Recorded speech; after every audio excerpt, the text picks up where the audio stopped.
మొత్తానికి కాంగ్రెస్ తన నైజాన్ని మరోసారి ప్రదర్శించింది. ఆశ్చర్యపోవాల్సిన అవసరం లేదు. బట్ ఫైనల్లీ ఒక ఒపీనియన్ అయితే చెప్పింది. అయోధ్య ఆహ్వానాన్ని తిరస్కరిస్తూ అధికారిక ప్రకటన విడుదల చేసింది. రామాలయంలో ప్రాణప్రతిష్ఠ కార్యక్రమానికి దూరంగా ఉండాలని చెప్పి నిర్ణయం తీసుకుంది. దీంతో ప్రతిపక్ష ఇండీ కూటమి నుంచి దాదాపుగా అన్ని పార్టీలు అయోధ్యకు వెళ్లే అవకాశం కనిపించడం లేదు. ఇటీవలే తృణమూల్ కాంగ్రెస్ అధ్యక్షురాలు మమతా బెనర్జీ కూడా అయోధ్యకు వెళ్లబోను అంటూ ఒక ప్రకటన విడుదల చేశారు. కాంగ్రెస్ కూడా అదే బాటలు క్లియర్గా చెప్పడంతో అందులో భాగంగా ఉన్నటువంటి లెఫ్ట్ పార్టీలు, సెక్యులర్ ముసుగు వేసుకున్నటువంటి పార్టీలు ఇవేవి కూడా అయోధ్యకు వెళ్ళడం లేదనే స్పష్టత అయితే వచ్చింది. ఎన్సీపీ అధినేత శరద్ పవార్ తనకు ఆహ్వానం అవసరం లేదు అని చెప్పి ఎప్పుడు అవకాశం వస్తే అప్పుడు వెళ్తానని చెప్పారు. ఉద్ధవ్ ఠాక్రే మాత్రం తనకు ఆహ్వానం అందలేదు అంటూ కుయ్యో మర్రోమని ఆ రోజు మహారాష్ట్రలోనే కాలారాంని దర్శనం చేసుకుంటానని చెప్పి ప్రకటించారు. దీంతో ప్రతిపక్ష పార్టీ నేతలు హాజరు కాకుండానే ఈ ప్రాణ ప్రతిష్ఠ కార్యక్రమం జరగనున్నట్లుగా తెలుస్తోంది. జనవరి 22న జరగనున్న రామ మందిర ప్రారంభోత్సవానికి రావాలంటూ ప్రతిపక్ష కాంగ్రెస్కు ఆలయ ట్రస్ట్ ఆహ్వానాలు పంపించింది. అయితే గత నెలలో ఆహ్వానాలు అందినా ఇప్పటివరకు సమాధానం చెప్పకుండా పెండింగ్లో పెట్టినటువంటి కాంగ్రెస్ పార్టీ అధిష్టానం చివరకు వెళ్లేది లేదంటూ క్లియర్ కట్ మెసేజ్ అయితే పంపించింది. ఇక వెళ్ళకపోవడానికి రకరకాల కారణాలు చెప్తూ వస్తోంది. ముఖ్యంగా మతం అనేది వ్యక్తిగత విషయమని, కానీ కొన్నేళ్లుగా బీజేపీ, ఆర్ఎస్ఎస్ అయోధ్యలో రామ మందిరాన్ని రాజకీయ ప్రాజెక్టుగా మార్చాయని ఒక ఆరోపణలు అయితే చేస్తూ ఉంది. మరి ఇదే కాంగ్రెస్ పార్టీ మైనారిటీ సంతుష్టీకరణ రాజకీయాలు ఎందుకు చేస్తూ ఉంది?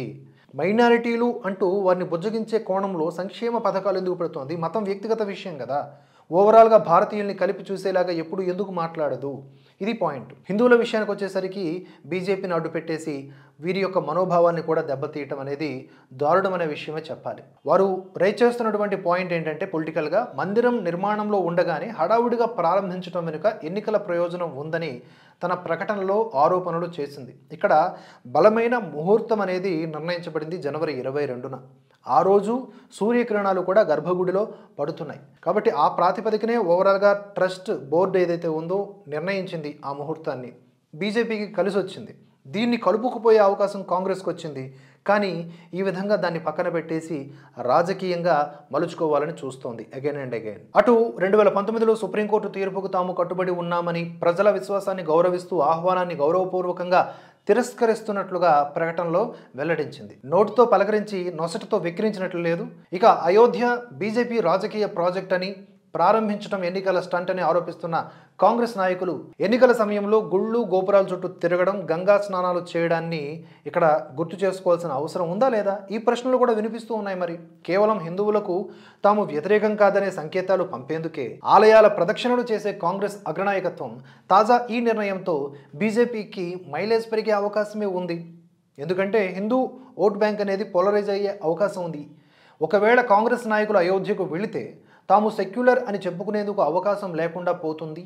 అలా కాదని వెళ్లకుండా ఉంటే హిందువుల ఓటింగ్ చేజార్చుకున్నట్లు కూడా అవుతుంది.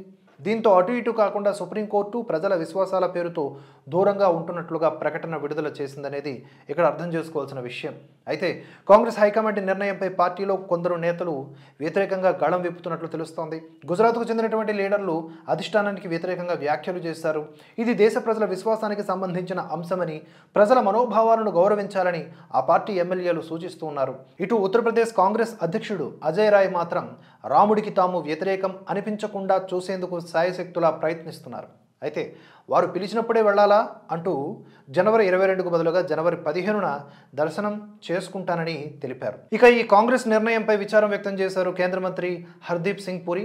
శ్రీరాముడి అస్తిత్వాన్ని నిరాకరించే కాంగ్రెస్ తాజా నిర్ణయం ఆశ్చర్యం కలిగించలేదని బీజేపీ నేత నలిన్ కోహ్లీ కూడా వ్యాఖ్యానించారు. సో ఫైనల్గా కాంగ్రెస్ తీసుకున్నటువంటి ఈ ఒపీనియన్పై మీ అభిప్రాయాలను కామెంట్స్ రూపంలో తెలియజేయండి. మరో వీడియోతో కలుసుకుందాం. Thanks for watching. జై హింద్, జై భారత్.